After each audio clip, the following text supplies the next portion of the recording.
Let's talk about the Pixel 8a, because this is probably Google's weirdest phone of 2024. It lives at the affordable end of the Pixel lineup, being kind of a Pixel 8 with some cut corners. So a few weeks after its arrival, here's my rundown of what I love and hate about this phone, and whether, despite it being a pretty good phone overall, it might actually mark the end of the line of affordable Pixels that started way back in 2019. So first, one of my favourite things about this phone might be its size and form factor more generally. It occupies the sweet spot for one-handed use, where the viewable area doesn't seem cramped, but nor are you going to be struggling to reach across the display. If you're not a big fan of big phones that are going to stick out in a pocket, then the 8a just might be the perfect fit. Like the Pixel 7a last year, the 8a combines an aluminium frame with a plastic back panel. However, because the newer model uses a matte texture on the rear, it has much less of a tacky feel to it, so the finish has a more premium appearance. The accumulation of finger gunk that you sometimes get on glossy plastic phones definitely is not an issue here. Moving around front, the bump up to 120Hz display is definitely appreciated as well compared to 90Hz last time around, but a bigger deal for me personally is the higher peak brightness level that gives the Pixel 8a the same Actua display branding as the other Pixel 8s. I used the 7a around the same time of year in 2023, and the difference in outdoor brightness levels really does make a big difference. Specifically the difference between it being usable and borderline unusable under very bright daylight.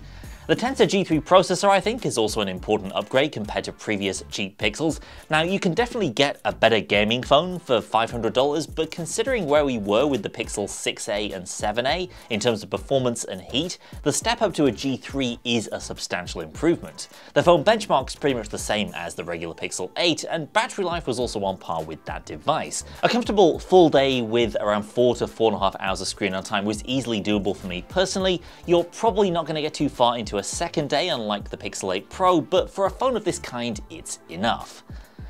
Pixels have never leaned too much onto raw hardware muscle though. They've always been more about what you can actually do with that phone in terms of Google AI and services. And so, as I do whenever I switch back to a Pixel, I've appreciated the range of neat AI features that Google has built up in its phones over the past 8 years. This generation, most of the AI features that matter have to do with photography. Google's Magic Editor isn't totally unique anymore. Others, including Samsung, now have their own AI-powered feature to move around subjects in your shots and intelligently fill the space that they once occupied.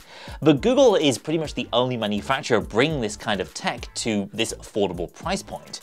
And the same goes for other photographic trickery like Best Take, which can seamlessly swap different expressions into faces in your photos for best results.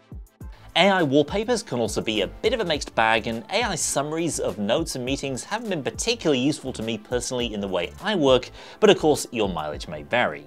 But still, stepping back into the Pixel UI where I have things like the At a Glance widget for smart on-the-go updates, call screening to get rid of spammers, and now playing for background music information, it's all like stepping back into a comfortable pair of shoes. And being a current gen Pixel, it'll also be supported for 7 years of Android OS updates in line with Google's more generous support lifespan for the other Pixel 8 phones.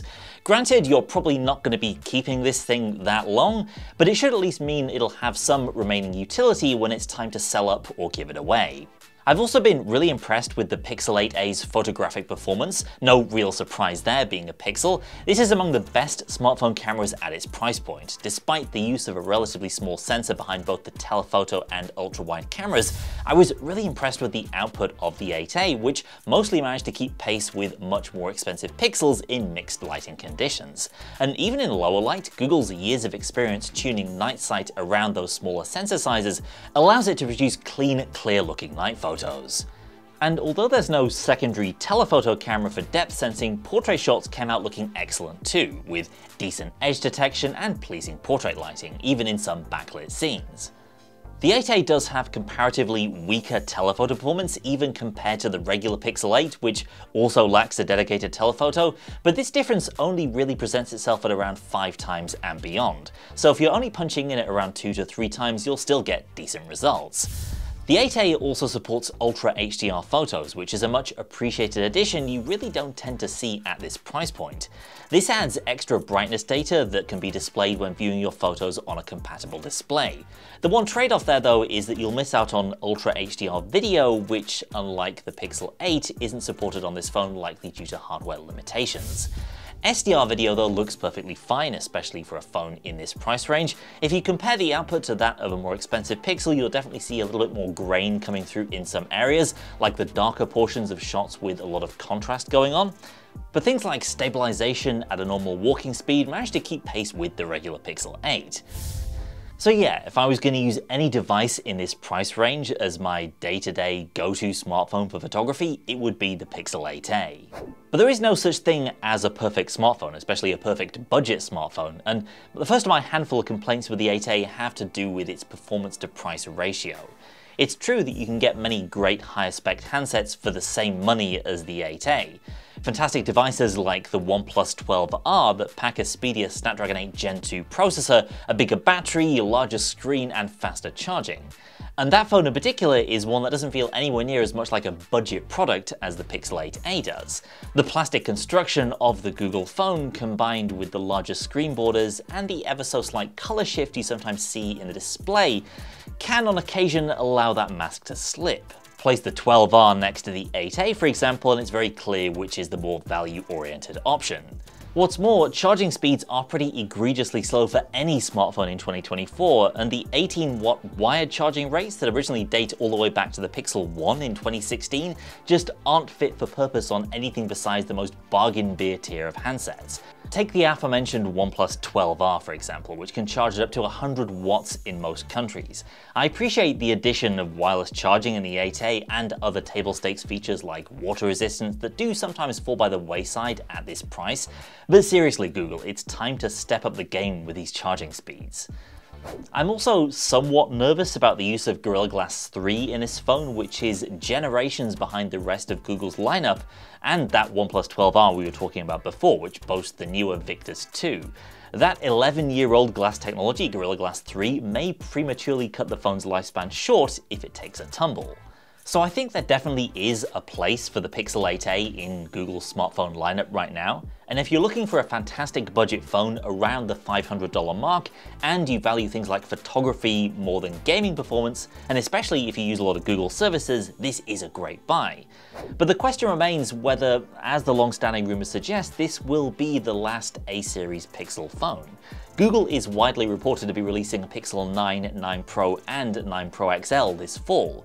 And you've got to wonder whether the pricing brackets there will allow for a 9a to also arrive in the following year. Given the existence of a mid-tier Pixel 9, the more sensible solution might be to simply drop the price of that model around spring 2025 and simply let economies of scale take care of the rest. Relatively speaking, the few differences between the Pixel 8 and 8a do sort of make you question its existence, especially as to whether a single mid-priced model might be able to serve both audiences better going into 2025.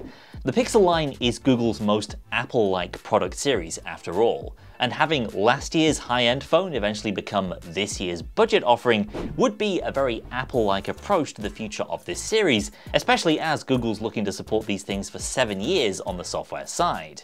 For the here and now though, I can definitely recommend the Pixel 8a at its current price. You're going to get a lot of mileage out of this phone, and if you're still holding out from, say, a Pixel 6a or maybe even a Pixel 5, then this could be your cue to upgrade.